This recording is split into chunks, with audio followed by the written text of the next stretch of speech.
जय हिंद दोस्तों, आज की वीडियो में एक बार फिर से आप सबका स्वागत है। दोस्तों, आज की वीडियो में हम बात करने वाले हैं BSF constable tradesman admit card के बारे में। तो दोस्तों, बीएसएफ कांस्टेबल ट्रेड्समैन का एडमिट कार्ड कब तक आएगा, इस वीडियो के माध्यम से मैं आपको पूरी जानकारी स्टेप बाय स्टेप बताने वाला हूं। तो बस आप लोग वीडियो के साथ लास्ट तक जुड़े रहिएगा। और आप सबसे एक छोटी सी रिक्वेस्ट भी है कि अगर ये वीडियो आपको अच्छी लगी तो चैनल को सब्सक्राइब कर लीजिएगा और बगल में बेल आइकन की घंटी होगी उसे भी आप लोग प्रेस कर लीजिएगा, ताकि डिफेंस से रिलेटेड जो भी नया नोटिफिकेशन आएगा, अगर आप इस चैनल के माध्यम से जुड़े होंगे तो ये नोटिफिकेशन आपके पास सबसे पहले पहुंचेगा। तो दोस्तों, बीएसएफ कांस्टेबल ट्रेड्समैन के थ्रू एक नोटिफिकेशन जारी किया गया है। नोटिफिकेशन में यही शो कर रहा है कि आपका एडमिट कार्ड यानी कि पीईटी पीएसटी का एडमिट कार्ड 15 मई के बाद आने की संभावना है। ठीक है, तो आपको फिजिकल के लिए कैसे तैयारी करना है, कैसे रेस को कंप्लीट करना है, ताकि आप फिजिकल के समय वहां पे बिल्कुल छटक नहीं पाएंगे। ठीक है, तो दोस्तों सबसे पहले आपकी वहां पर रेस जो कराई जाएगी 5 किलोमीटर की रेस कराई जाएगी, जो कि टाइमिंग आपको 24 मिनट दिया जाएगा। ठीक है दोस्तों, रेस को जैसे ही आप क्वालिफाइड कर लेते हैं तो आपका वहां पे चेस्ट वगैरह नापा जाएगा। चेस्ट वगैरह नापने के साथ ही साथ आपका वहां पे वेट भी नापा जाएगा। दोस्तों, चेस्ट यानी कि आपका 80 से 85 सेंटीमीटर नॉर्मल होना चाहिए। ठीक है, अगर आपका चेस्ट 80 सेंटीमीटर नॉर्मल है तो आपका वहां पे 5 सेंटीमीटर फुलाव भी होना चाहिए। अगर आपका 5 सेंटीमीटर चेस्ट में फुलाव नहीं है तो आपको वहां पे रिजेक्ट कर दिया जाएगा। लेकिन वहां पे किसी भी कैंडिडेट को छाटा नहीं जाता है, क्योंकि बीएसएफ के जितने भी सैनिक होते हुए सभी युवाओं को चाहते हैं कि सभी लड़के वहां पर बिल्कुल फिट हो।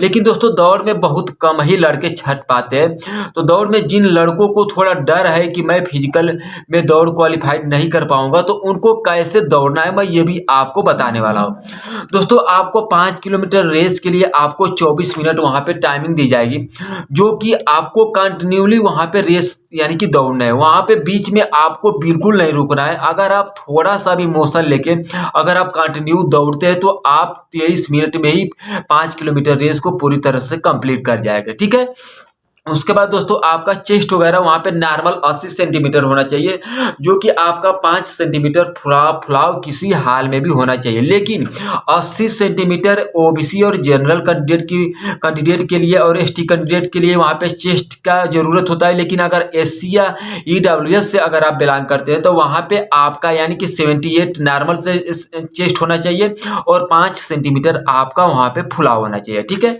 उसके बाद दोस्तों, वहां पे हाइट वगैरह यानी कि हाइट ओबीसी और जनरल के लिए एक 70 सेंटीमीटर की जरूरत होती है।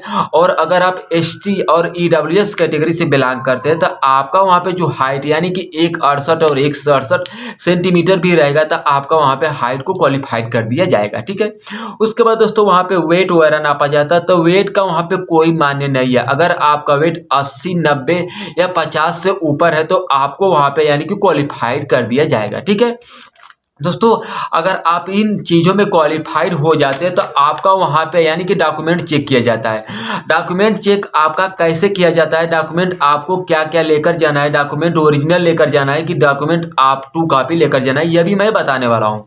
तो दोस्तों, वहाँ पे डॉक्यूमेंट जो आपका चेक किया जाएगा वह ओरिजिनल डॉक्यूमेंट चेक किया जाएगा। ओरिजिनल डॉक्यूमेंट में आपको क्या क्या लेकर जाना है, जैसे कि आपने फॉर्म अप्लाई करते समय 10 का मार्कशीट लगाया था, 12th का मार्कशीट लगाया था, कास्ट सर्टिफिकेट लगाया था, डोमिसाइल सर्टिफिकेट लगाया था, और यानी कि अनुभव एक्सपीरियंस सर्टिफिकेट लगाया था, और आपने आधार नंबर जो डाला था या पैन नंबर डाला था, ये सभी आपको वहां पे ओरिजिनल डॉक्यूमेंट लेकर जाना है। ठीक है, वहां पे 2 कॉपी का कोई मान्य नहीं रहता है। वहां पर सिर्फ ओरिजिनल डॉक्यूमेंट चेक किया जाता है। लेकिन ओरिजिनल डॉक्यूमेंट चेक करने के साथ ही साथ उसमें सभी चीज मैचअप भी करना चाहिए। ये नहीं है कि आपके हाई स्कूल पे नेम और father's name, date of birth अलग है, और आपके इंटर के मार्कशीट पे नेम, डेट ऑफ बर्थ और आधार नंबर, आपका जो भी नंबर होगा वो अलग है। अगर ऐसी स्थिति में अगर आपका डॉक्यूमेंट वहां पे पाया जाता है तो आपको रिजेक्ट कर दिया जाएगा।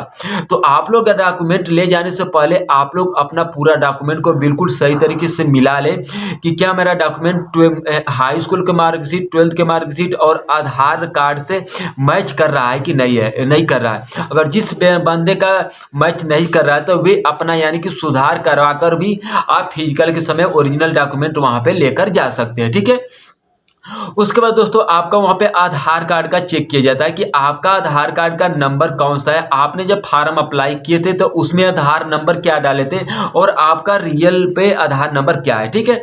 उसके बाद आपका वहाँ पे एक्सपीरियंस सर्टिफिकेट चेक किया जाता है। एक्सपीरियंस सर्टिफिकेट आप जिस ट्रेड से भी फार्म को अप्लाई किए थे उसी ट्रेड का वहाँ पे एक्सपीरियंस सर्टिफिकेट चेक किया जाता है। दोस्तों एक्सपीरियंस सर्टिफिकेट आपको ओरिजिनल लेकर जाना है, वहाँ पे ट्रू कॉपी एक्सपीरियंस सर्टिफिकेट का मान्य नहीं होता है।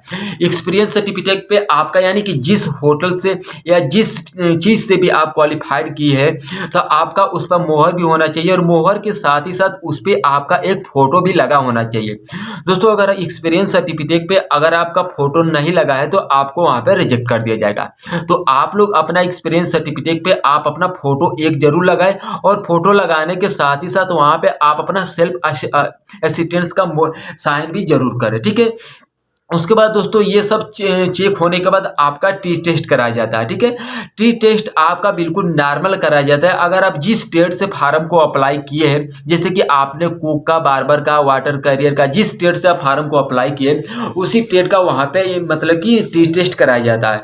दोस्तों बीएसएफ का टी टेस्ट बिल्कुल नॉर्मल कराया जाता है। वहाँ पे सभी कैंडिडेट को यानी कि सिलेक्ट किया जाता है। बीएसएफ वाले ये नहीं चाहते हैं कि किसी भी बंदे को रिजेक्ट किया जाए। उनका यही मानना है कि जितने भी युवा अगर भर्ती देखने के लिए बीएसएफ कांस्टेबल ट्रेड्स में आए हैं तो वे सभी युवाओं को यानी कि सिलेक्ट किया जाए, यानी कि सभी को क्वालिफाइड कर दिया जाए, ठीक है। दोस्तों ये सब आप चीज में क्वालिफाइड हो जाते हैं तो आपको एक पेज मिलता है, ठीक है। पेज पे उस पर डिटेल क्या क्या लिखा रहता है कि जैसे कि आपने शुरुआती बिंदु कहाँ से स्टार्टिंग किया। जैसे कि आपका फर्स्ट जो पॉइंट था यानी कि फिजिकल में यानी कि रेस आपकी कराई गई थी जो कि 5 किलोमीटर 24 मिनट में टाइमिंग मिला था। अगर आप उस पर क्वालिफाइड है तो यहाँ पे क्वालिफाइड का टिक देते हैं, ठीक है। अगर आप उसमें नॉट क्वालिफाइड है तो आप वहां पे नॉट क्वालिफाइड के मतलब कि सिंबल पे क्लिक करेंगे, ठीक है। उसके बाद डॉक्यूमेंट में, फिजिकल में, उसके बाद चेस्ट वगैरह में और एक्सपीरियंस सर्टिफिकेट में, डॉक्यूमेंट वेरिफिकेशन के समय सब चीज में अगर आप क्वालिफाइड हो जाते हैं तो आपको वहां पे एक पेज दिया जाता है। पेज देने के बाद फोर्स वाले ये बोलते हैं कि इस पेज को आपको ले जाकर रख देना है ताकि जब पेपर का एडमिट कार्ड आएगा अगर आपका उसमें नाम नहीं आता है तो आप इसके माध्यम से भी आप कंप्लेन दर्ज कर सकते हैं और आपका फिर से एडमिट कार्ड वहां पे आएगा, ठीक है। लेकिन अगर आपके पास ये प्रूफ नहीं है, अगर आपका एडमिट कार्ड नहीं आता है तो आपका वहां पे कुछ नहीं किया जा सकता है। तो जितने भी कैंडिडेट को अगर क्वालिफाइड लेटर जो भी मिलता है तो आप लोग उनको बिल्कुल सही तरीके से रख रहे क्योंकि वह फिजिकल के ये पेपर के समय बिल्कुल उसका मान्य होता है, ठीक है। दोस्तों पेपर में आपके वहां पे 100 क्वेश्चन आते हैं जो कि माइनस मार्किंग नहीं होता है, ठीक है। आपका मैथ आएगा, रीजनिंग आएगी, हिंदी आएगी, इंग्लिश आएगा और जीएस आएगा, ठीक है। यानी कि 20-20 नंबर का सभी क्वेश्चन आता है। अगर आप उसमें 60 नंबर कर देते हैं तो आपका बीएसएफ में सिलेक्शन हो जाता है, ठीक है। अगर पेपर में भी आप क्वालिफाइड कर लेते हैं तो आपका वहाँ पे मेडिकल चेक किया जाता है। मेडिकल बिल्कुल नॉर्मल चेक किया जाता है। अगर मेडिकल में आप क्वालिफाइड हो गए तो लास्ट में आपकी एक मेरिट बनती है। उस मेरिट का सभी को डर रहता है कि मेरिट में कितने लड़कों को सिलेक्ट किया जाता है, क्या मेरिट कितने नंबरों पर बनेगी, यही लड़कों के अंदर बिल्कुल डर रहता है, ठीक है। तो आप लोग से डरने की कोई बात नहीं है। अगर आप सब चीज में क्वालिफाइड है, पेपर में भी आपका क्वालिफाइड अच्छा यदि आप नंबर ला दिए तो आपका यानी कि जो लास्ट मेरिट बनेगी उसमें भी आपको सिलेक्ट कर दिया जाएगा, ठीक है दोस्तों।